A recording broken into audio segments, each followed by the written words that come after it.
So this is my analysis of Hobo with a Shotgun.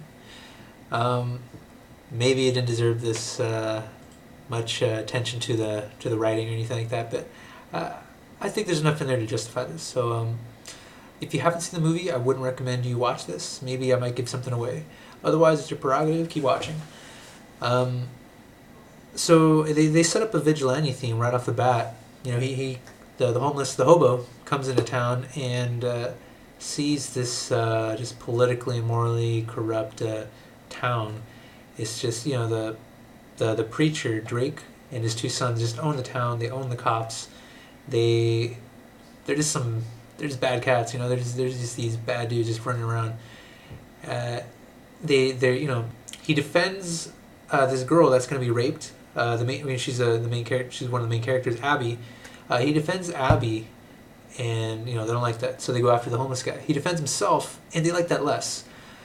So they, you know, he turns them into the police, and that's where we learn they own the police, and they along with the guy he turned in mess him up, the hobo, and he just keeps coming back. He keeps coming back, and they thought by messing him up they could suppress him, like everyone else. They push you around. They think, well, he's not gonna mess with us again, and he comes back, and they go, what the fuck, right? What's going on here?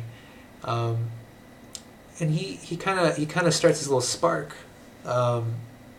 Actually, not yet, because for a while, most of the movie, it's just people turn their heads. They don't act. They just kind of go with it. They kind of go by with all the bad stuff that's going on. Like it's right in front of literally right in front of their eyes, and they kind of just go with it. There's a part where they're trying to stop the homeless guy, right? And they go inside this bus full of children, and they torch all the kids, all the children, and they're just they're burned. And they show this messed up scene, hilarious but disturbing scene where there's like a hand, like charred hand, like on the window, and it's just they go to the parents with an ultimatum, whether choose to help us kill all the homeless people in town, or we'll kill all the kids. And instead of stopping for a second and just thinking about like why are we gonna help this guy who just like killed our kids, they go with it. They go after all the homeless people, and they're like killing everyone.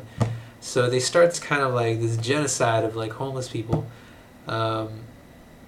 They pick someone. They fight among themselves before fighting the cause.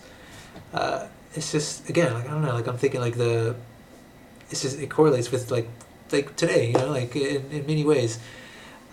So this this kind of goes on for a little bit, and then eventually it kind of sparks a little revolution of sorts, where everyone just kind of that does come across with them. They're just like, fuck, man, what are we doing?